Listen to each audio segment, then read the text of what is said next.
갈라디아서 5장 19절에서 24절 말씀까지 다 찾으셨습니까?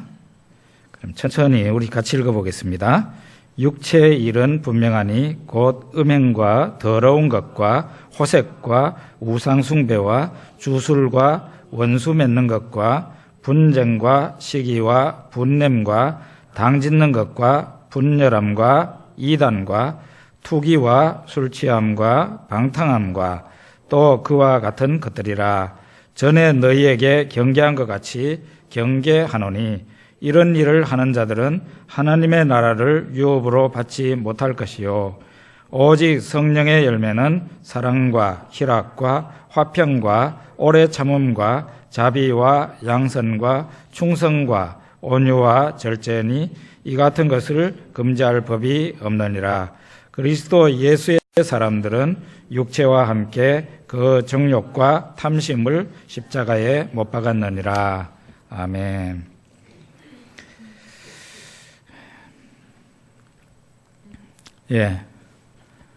설이어서 많은 분들이 고향을 가고 예배당이 좀 많이 빌 줄 알았는데 평소하고 비슷하게 오셨네요. 오늘 오후 예배부터는 이제 연휴 기간에 없습니다. 오늘 식사도 없답니다. 그러니까 예배 마치자 이제 다 집으로 돌아가셔야 될 것 같아요. 중국 사람들은 설을 어떻게 지내는지 봤더니 그 사람들도 세배 드리고 하는 그런 풍속은 있다고 들었습니다. 그런데 한 가지 우리하고 좀 다른 것이 있었는데 그게 뭔가 하면은 꾸어년이라 해가지고 집안 청소를 하는 것입니다. 평소에 중국 사람 약간 험담하는 것 같지만 우리 한국 사람보다는 약간 지저분하게 있다가 설이 이제 다가오게 되면은 설 한 2, 3일 전부터 온 집안을 다 청소합니다. 어느 정도로 청소하는가 하면은 모든 이불과 옷까지도 다 빨래를 하고 집안 세세하게 다 청소를 합니다. 그렇게 하는 이유를 여러분 아시겠죠? 지난해에 모든 안 좋은 것이라든가 이런 것을 다 청소해버리고 새로운 마음으로 새해를 맞이하고자 하는 그런 마음이 있을 것이고 또 거기에는 미신적인 그런 것도 있을지 모르겠습니다. 모든 귀신아 다 물러가라 이런 뜻에서 그렇게 하는지도 모르겠습니다. 우리들 속에 이와 같은 과거의 잘못된 행동이나 생각이나 삶이 다 일소가 되고 깨끗한 마음으로 새해를 맞이하고 또 새로운 피조물로서 그렇게 살아갈 수 있다면 얼마나 좋을까 그런 생각을 해봅니다. 창세기 1장 1절에 보면 태초에 하나님이 천지를 창조하시니라 그랬어요. 그리고 2절에 이어서 나타나는 그 말씀이 땅이 혼돈하고 공허하며 흑암이 깊음 위에 있고 하나님의 신은 수면에 운행하시니라. 하나님의 영이 수면 위에 운행하시면서 하나님께서 빛이 있으라 하면은 빛을 만들고 육지에 식물이 솟아나라 그러면은 식물이 솟아나게 만들고 하는 일을 성령 하나님께서 하셨다는 거죠. 삼위일체 하나님께서 어떤 방식으로 일을 하는가 하면은 성부 하나님은 주로 계획하는 일을 하세요. 그리고 성자 하나님은 그 계획, 하나님 아버지께서 계획하신 일을 특별히 십자가와 부활을 통해서 하나님이 계획하신 일을 구속하신 일을 이루시고 성령 하나님께서 하시는 일은 이제 성부 하나님이 계획하시고 성자 예수님이 이루신 그 구속 사역을 우리 한 사람 한 사람에게 적용시키는 그런 일을 합니다. 창조 사역에 있어서도 마찬가지로 성령 하나님께서 실제로 창조하시는 일을 하신 것을 우리가 이 성경 본문에서 보게 됩니다. 창세기는 누구가 기록을 했죠? 모세가 기록을 했습니다. 창세기에서부터 신명기까지는 모세의 저작이라고 오래전부터 그렇게 알려져 왔습니다. 자, 그러면은 창세기 1장 1절과 2절 이런 말씀을 왜 모세가 기록을 했겠습니까? 그리고 이 창세기를 처음 본 사람들은 누구겠습니까? 당연히 모세와 이스라엘 백성들입니다. 지금으로부터 약 3,500년 전에 그 모세와 이스라엘 사람들에게 이 창세기 1장, 창세기가 주어졌다는 말이에요. 왜 하나님께서는 땅이 공허하고 혼돈한 가운데 흑암이 깊음 위에 있었는데 하나님의 영이 수면을 운행하시면서 창조하셨다는 이 말씀을 기록하게 했을까요? 하나님께서 모세와 이스라엘 사람들에게 너희들도 나의 영이 너희들을 변화시킬 것이고 너희들이 새로운 민족, 새로운 사람으로 살아갈 수 있도록 내가 얼마든지 너희들을 변화시킬 수 있다 하는 것을 보여주는 것이죠. 이 창조의 하나님, 온 우주를 창조하신 하나님이 사람을 창조하셨고 사람을 새롭게 하시는 일도 하신다는 것을 우리가 창세기를 통해서 볼 수가 있습니다. 오늘은 본래 성경 시리즈 설교로 넘어가려고 그러다가 다음 주에 하기로 하고 여러분과 제가 성령에 대해서 생각을 하려고 합니다. 성령께서 역사하실 때 두 가지 양면이 있는데요. 그것은 성령이 밖으로 향하는 성령의 역사가 있고 안으로 향하는 우리 사람의 내부로 향하는 성령의 역사하심이 있습니다. 말하자면은 성령의 밖으로 향하는 성령의 역사, 성령의 일은 어떤 것인가? 그것은 사도행전적인 우리가 사도행전에서 만나는 성령 하나님의 그 역사를 볼 수가 있어요. 사도의 행전에서 보여주는 성령 하나님의 역사는 어떤 것입니까? 사람을 변화시키고 사회를 변화시키고 그리고 땅끝까지 나가는 복음 전도자들을 통해서 일하시는 성령 하나님을 볼 수가 있죠. 세상을 변화시키는 성령 하나님을 볼 수가 있어요. 오직 성령이 너희에게 임하시면 너희가 권능을 받고 예루살렘과 온 유대와 사마리아와 땅끝까지 이르러 내 증인이 되리라 했는데 정말로 사도행전 1장에서 말씀하신 이 말씀이 2장에서 이루어지지 않습니까? 성령 하나님이 그 오순절 다락방에서 기도하던 120명의 사람들에게 성령 하나님이 강력한 능력과 은혜로 임했습니다. 처음에 모여있는 그 사람들은 아주 적은 숫자였어요. 그렇지만은 불같이 임하신 그 성령으로 말미암아 그 성령을 받은 사람들은 뛰쳐나갈 수밖에 없었고 예수 그리스도의 십자가와 부활을 증거할 수밖에 없었어요. 그들도 우리와 똑같은 사람이었죠. 겁 많은 사람들. 예수님 잡아 죽인 사람들이 나한테까지 와가지고 감옥에 쳐넣지 않을까 그렇게 염려하고 근심하는 두려움이 많은 정말 평범한 사람들이라는 거예요. 그런 사람들에게도 성령 하나님께서 임하시자 그 사람들이 달라졌어요. 자신들도 자기 자신들이 그렇게 변화될 줄 몰랐을 거예요. 베드로는 예수님 모른다고 3번이나 부인했었던 그런 사람 아닙니까? 그런데 베드로에게 성령이 임하시자 베드로는 담대하게 자기의 목숨까지 내놓고 예수님의 부활을 증거하는 그런 사람이 됐단 말이에요. 성령께서 우리에게 임하시면 이 성령께서 우리를 밖으로 몰아내십니다. 세상을 향해서 나가게 하세요. 원래는 사람이 소심한 사람이고 책상에 항상 붙어 있는 사람이고 집안에만 박혀 있는 그런 사람인데 성령의 은혜를 그 사람이 받게 되면은 사람의 성격도 변하고 스타일도 바뀌게 돼요. 그래서 밖으로 나가는 사람이 돼요. 뜨거워서 견딜 수가 없어요. 사람이 바뀌어지게 된단 말이에요. 우리가 다 국사를 공부하면서 우리나라 민족성을 잘 알고 있습니다. 우리나라 민족성은 은근과 끈기의 민족이라 그러죠. 솔직히 말해서 요즘은 이 민족성이라는 게 지금 우리나라 이 민족, 지금 현재 우리 대한민국 사람들에게 너무 안 맞는 민족성 같이 들리지 않습니까? 은근과 끈기래요.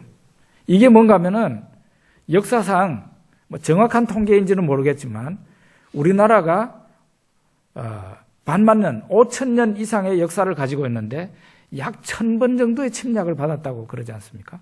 1,000번 정도. 엄청난 침략을 받았어요. 그런 침략을 받으면서 우리 민족은 실제로 밖으로 침략해 나가는 그런 민족은 아니었어요.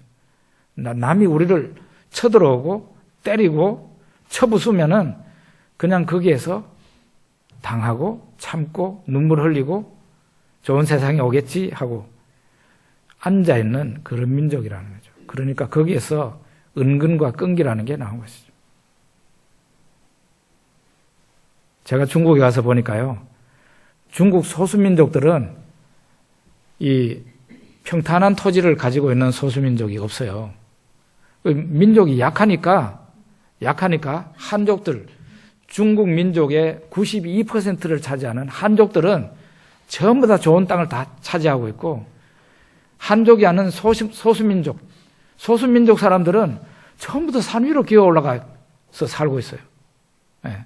요즘은 그게 관광자원도 되고 뭐 이렇게 하지만은 보니까 힘없는 민족은 산 위로 올라가 있더라고요. 땅떼기도 별로 없는 그런 곳에 가서 험하게 살 수밖에 없는 거예요. 힘 있는 사람들이 다 토지를 다 차지해 버리니까. 그렇게 본다면 우리 민족도 굉장히 힘이 없는 그런 민족이었어요. 우리나라 국토의 70%가 넘는 곳이 다 산입니다. 옛날로 보면은 다 쓸모없는 땅이에요. 적어도 100년 전까지만 하더라도 우리나라와 같은 땅은 세계에서 정말 쓸모없는 땅이다. 그런데 우리가 중국을 가서 보게 되면은 하루 종일 차를 타고 가도 산이 안 나타날 정도로 굉장히 광활한 토지입니다. 뭐 중국만 그렇습니까? 다른 나라도 그렇죠. 그런데 우리나라는 왜 이렇게 산이 많은지.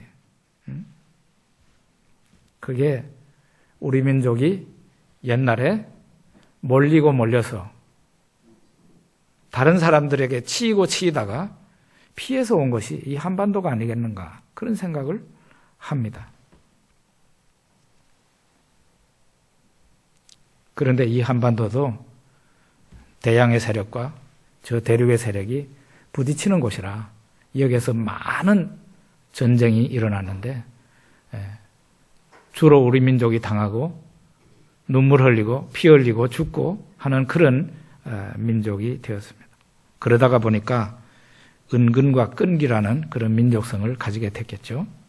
그런데 약 100여 년 전에, 120년 전에 서양 선교사님들을 통해서 예수 그리스도의 복음이 이 땅 위에 들어왔습니다. 이 예수님의 복음이 이 땅에 들어오면서부터 우리 민족성이 바뀌어졌습니다. 여러분 아십니까? 우리 민족이 바뀌어졌어요. 성품이 달라졌어요. 옛날에는 그냥 집안에만 있던 그런 사람이 복음을 듣고 집 밖으로 쫓아나가는 것처럼, 지금은 우리 민족성이 달라졌어요. 남들이 두들겨 패면은 계속 얻어맞고 눈물을 흘리고 자기 비하나하고 했던 민족이 이제는 예수님을 믿으면서 가슴이 아주 넓어진 그런 민족이 됐어요. 심지어는 우리 민족이 유대인이나 저 중국 사람보다도 세계에 퍼진 땅이 더 많습니다. 굉장한 민족이에요. 하나님께서 이렇게 바꾸셨죠. 우리 민족 자체를 너무 비하하는지 모르겠으나 저는 반만 년, 우리나라 5,000년 역사를 딱 2가지 단어로 요약을 했습니다. 제가 그렇게 했다는 거예요. 역사가 그렇다는 게 아니고. 저는 그렇게 요약이 되더라고요. 대대로 가난했고 대대로 우상 숭배했고. 그게 우리 민족의 역사예요. 거기에다가 수리야, 노름이야, 그 다음에 이 조그마한 땅에서 수많은 계급이 있는 형편없는 그런 사회를 이루고 살았던 우리 민족이에요. 여기에 예수 그리스도께서 들어오셔서 이 땅 사람들의 삶을 바꾸시고 삶 이전에 그들의 마음과 생각과 세계관 이런 것을 다 바꾸셨어요. 영혼을 바꾸셨어요.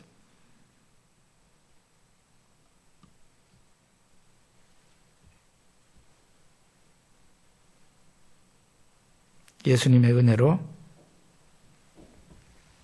우리의 가정이 바뀌어지고 우리의 사회가 달라지고 우리 국가가 달라지고 그래서 지금은 부족하지만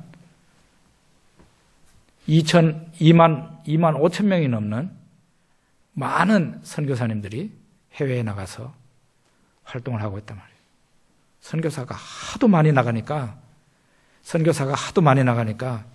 어떤 목사님이 그 선교사 파송식에 축사를 하는데 요즘은 개나 소나 다 선교사 됩니다 하고 얘기를 했다고 그래요. 저는 그 말 듣고 깜짝 놀랐어요. 목사님이 실수했나 하는 그런 생각을 했어요. 그만큼 한국교회에서 선교사로 나가는 사람이 많다는 거예요. 이게 나쁜 일이 아니라 좋은 일이죠. 선교사로 나가는 사람이 2만 5천 명이 넘는다는 것은 대단한 일이에요. 지금 우리나라 선교사의 4분의 1이 중국 가 있는데요. 중국에 8천 명이 넘는 한국 선교사들이 중국 가서 활동하고 있습니다. 중국 가가지고 중국 이발소에 가서 이발하고 중국에서 옷 사입고 그러면은 중국 사람도 한국 사람을 중국 사람으로 보게 돼 있어요. 똑같아요. 완전 똑같아요. 공산당이 잡으려고 그래도 잡을 수가 없어요. 똑같이 생겼으니까. 네. 저 같은 사람도 중국 가면요. 완전 중국 사람이에요. 제가 지금은 한국에서 이발을 하고 우리 조재영 집사님이 저한테 아주 멋있게 스타일로 한국 스타일로 이렇게 해주셨는데 지금 중국에서 예전에 활동할 때는 중국 이발소에 가가지고 이발을 했어요. 그리고 중국 의류상에 가가지고 옷을 사고 완전 중국 사람이죠. 공산당이 찾아낼 수가 없어요. 8천 명 넘는 선교사가 중국 가가지고 숨어 다니면서 주의 복음을 전하고 있는데 서양에서는 서양 사람들도 바꾸지 못한 중국을 한국 기독교가 한국 교회가 바꾸고 있다. 그렇게 얘기하고 있습니다. 지금 우리 한국 교회는 많이 마음이 다운되어 있습니다. 신자 수도 줄어들고 있다고 그럽니다. 그런데 저는 우리 한국 교회에 너무 실망하지 마십시오라고 얘기하고 싶어요. 뭔가 하면은 한국 교회보다 몇 배나 더 큰 기독교 집단을 저 중국에다가 만들어놨어요. 중국 교회 부흥은 한국 교회가 도와준 것이 상당히 큽니다. 물론 자체에서 그 사람들이 노력을 많이 했지만은 중국 교회의 부흥은 한국 교회가 가가지고 일으킨 면이 상당히 많다 이거예요. 이와 같이 우리 한민족이 우리 한국 사람들이 바깥을 향해서 진출한 적이 있었습니까? 없었습니다. 우리나라에 120년 전에는 이런 일이 없었어요.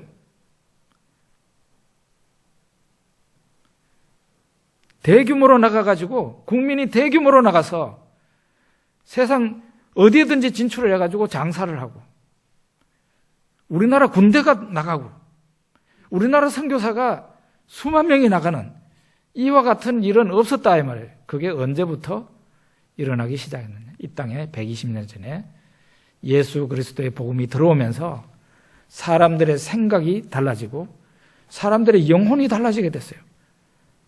옛날에는 계속 얻어맞기만 했던 우리 민족이 이제는 굉장히 가슴이 넓어지고 아주 당당하게 되고 자신감을 갖게 되고 하나님을 믿고서 뭐든지 할 수 있는 그런 민족으로 변모가 되었다는 거죠.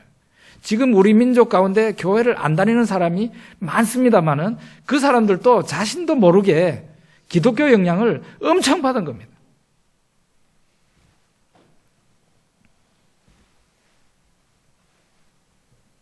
이와 같이 성령의 역사하심은 밖으로 향하는 성령의 역사하심이었어요. 사도행전에서 주로 우리가 볼 수 있어요. 그 다음에는 성령의 역사하심 가운데는 안으로 향하는 성령의 역사하심이 있습니다. 우리가 아까 읽었던 갈라디아서 5장 22절과 같은 그런 말씀입니다. 오직 성령의 열매는 사랑과 희락과 화평과 오래 참음과 자비와 양선과 충성과 온유와 절제니 이 같은 것을 금지할 법이 없느니라. 여기 보면은 사랑, 희락, 기쁨이죠. 희락은 기쁨이에요. 그 다음에 화평, 인내, 오래 참음, 자비, 양선이라는 말 이해가 되십니까? 거꾸로 뒤집어서 말하면 이해가 되죠. 선량하다. 네. 충성이라는 말은 충성으로도 번역이 되지만은 신뢰라는 말로 번역이 될 수 있습니다. 신뢰.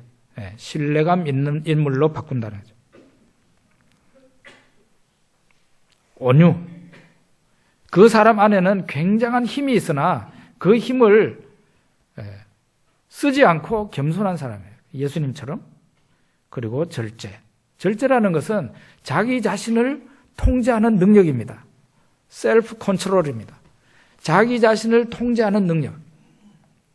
이런 것이 성령으로 말미암아 생긴다는 거예요.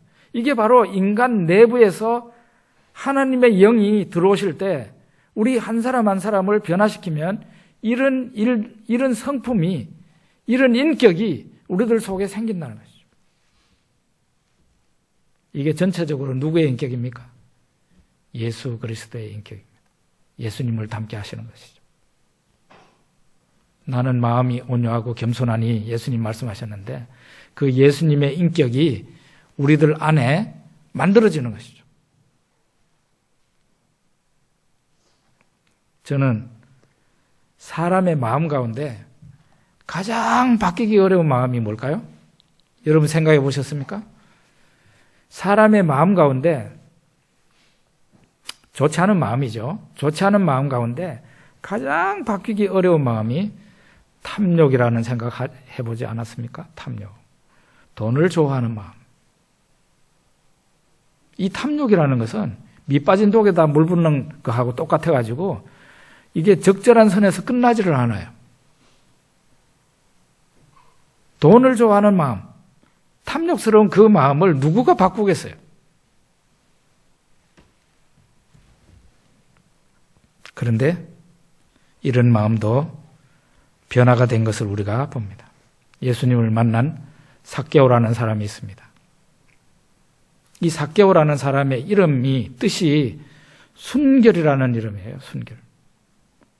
아마 이 삭개오의 부모는 신앙이 굉장히 좋았던 그런 분인 것 같아요. 얘야, 너는 이 세상을 살아갈 때 깨끗하고 순결하게 살아라. 그런 뜻에서 삭개오라는 이름을 줬던 것 같아요. 근데 부모님의 바람과는 달리 삭개오는 순결하지 못한 삶을 살았습니다. 누구가 이 삭개오 삶을 망쳤습니까? 탐욕입니다. 그 사람 속에 있는 탐욕. 세상에서 돈을 많이 벌어야지 무슨 순결 같은 소리 하고 있네 하고 그런 식으로 이 사람이 살았어요. 자기 민족이 이 세리장 삭개오를 볼 때, 세무서장 삭개오를 볼 때 저런 반민족적인 인간 같으니라고 만날 욕하잖아요. 욕을 들어도 자기의 삶이 계속 탐욕스러운 삶으로 살았어요. 그런 사람이 어느 날 예수님을 만나게 됩니다. 예수님께서 삭개오의 집에 들어가셨습니다. 삭개오가 예수님에게 말을 합니다. 내 재산의 절반을 가난한 사람들에게 나눠주겠습니다. 내 재산의 절반, 그 삭개오가 가지고 있는 재산의 절반을 가난한 사람들에게 주겠어요. 그게 여러분 오늘날 생각해도 그게 가능한 일이겠습니까? 그리고 내가 불의한 방법으로 남에게서 빼앗은 것이 있다든지 그러면은 율법에 있는 대로 4배나 갚겠습니다. 삭개오가 변화가 된 겁니다. 그의 탐욕이 사라지게 된 것이죠. 옛날에는 탐욕스러운 삶을 살았던 그 사람이 변화가 됐어요. 예수님께서 그 마음속에 들어오시자 그 사람이 변화가 됐어요. 이게 바로 성령께서 사람의 내부를 향해서 어떤 일을 일으킬 수 있는지를 보여주는 겁니다.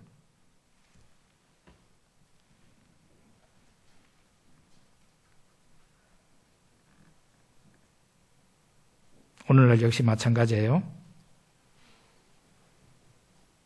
존 웨슬레가 그런 말을 했다고 그럽니다. 주머니가 회개하지 않은 사람은 회개하지 않은 것이다. 말하자면 이 말이 무슨 얘기겠어요? 주머니. 내 주머니에 뭐가 들어있습니까? 돈이 들어있죠? 이 주머니를 털어낼 수 있는 사람이어야 그 사람이 회개를 한 사람이에요. 변화가 된 사람이라는 얘기죠. 탐욕의 문제가 해결되지 않은 사람은 그 사람이 진짜 회개한 사람일까? 변화된 사람일까? 그렇지 못할 것이다. 그런 얘기라고 할 수 있죠. 오늘 우리는 성령께서 밖을 향해서 당연히 여러분과 저를 통해서입니다.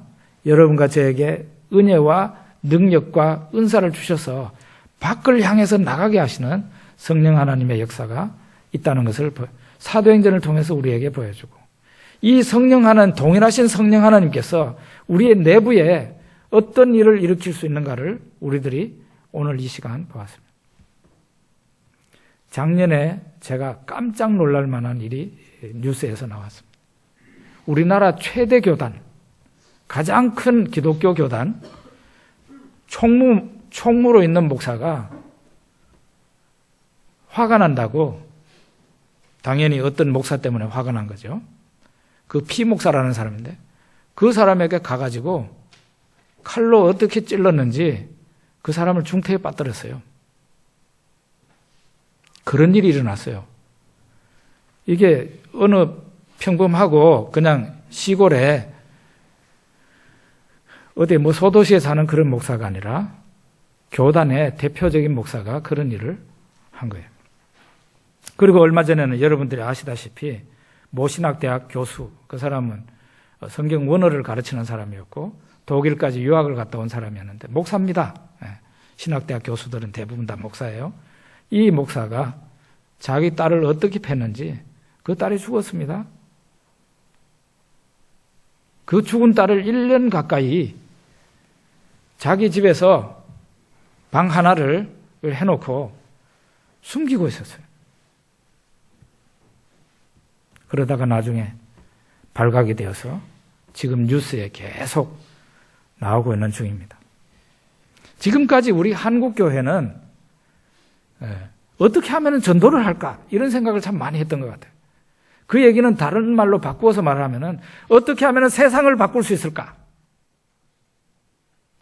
어떻게 하면 세상을 변화시킬 수 있을까? 이 고민을 우리 한국교회 목회자들이 많이 했어요. 한국교회가 많이 했어요. 그래서 별별 아이디어를 다 짜가면서 전도를 하고 그렇게 했습니다. 그런데 이제 좀 방향을 바꿔야 될 때가 되지 않았나. 전도를 하지 말자는 게 아니라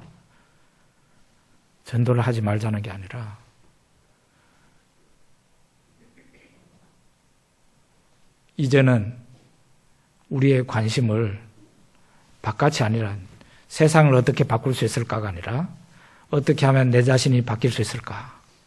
어떻게 하면 내가 변화될 수 있을까? 거기에 좀 더 많이 마음을 쓰고 기도하는 그런 우리 신앙인이 돼야 될 것 같고 우리 한국교회가 그렇게 돼야 될 것 같아요. 한국교회가 제대로 된 복음을 가지고 있으면서도 세상에 빛이 되지 못하는 이유는 삶이 따라주지 않기 때문에 그래요. 솔직히 남의 종교 욕하는 것 같지만은 캐톨릭 교리를 보면은 형편없습니다. 별별 쓰레기 잡종 같은 거를 다 가지고 있는 게 캐톨릭입니다. 그런데 저 사람들에게는 세상 사람들이 볼 때 뭐라고 봅니까? 굉장히 신비스럽게 보잖아요. 뭔가 있는갑다 생각하잖아요. 근데 캐톨릭은 그동안 신자들의 삶을 많이 삶에다가 초점을 맞추고 설교를 했기 때문에 그렇게 된 거 아니겠어요? 그 안에는 별별 희한하고 미신적이고 쓰레기 같은 그런 교리가 캐톨릭 안에 꽉 차 있어요. 여복에서 종교개혁이 일어났겠습니까? 종교개혁이 일어나고 난 뒤에 가톨릭은 교리상으로 하나도 바뀌지 않았습니다. 그대로예요. 옛날에 가지고 있었던 그 교리 그대로 지금도 가지고 오고 있어요. 근데 개신교는 어떻습니까? 성경으로 돌아갔지 않습니까? 예수님이 제자들에게 가르쳤던 그 말씀 그대로 우리가 개신교 대부분의 교단이 다 가지고 있습니다. 그런데 뭐가 잘못된 겁니까? 우리는 지금까지 세상을 바꾸는 데만 너무 관심이 많았다는 거예요. 성령께서 나에게 은혜를 주시면 내가 쫓아나가서 전도하게 되고 제자를 삼고 그런 생각은 많이 했지만 우리 자신이 변화되는 것에 대해서는 많은 얘기를 하지 않았던 것 같습니다. 누구가 먼저 시작해야 될까요? 바로 내가 먼저 시작을 해야 되고 여러분과 제가 몸담고 있는 성안교회에서부터 이 일이 일어나야 됩니다. 먼저 깨닫는 사람이 시작을 해야 돼요. 옆에 교회가 먼저 시작하기를 기다려야 되겠습니까? 그게 아닙니다. 우리가 이것을 깨달았다면 우리 자신부터 먼저 시작하고 우리 교회부터 먼저 시작을 하면 거기서부터 세상이 달라지기를 시작하는 거예요. 여러분 오늘 이 말씀을 들었으니까 꼭 가족들을 만난다든지 아니면은 다른 교회에 다니는 기독교인들을 만날 때 이제는 성령께서 안에서 역사하시는 이 일에 우리가 관심을 기울여야 되고 우리 내부가 변화되는 것에 대해서 관심을 가지고 기도해야 됩니다라는 그런 말을 함께 나눌 수 있기를 바랍니다. 우리 기도하겠습니다.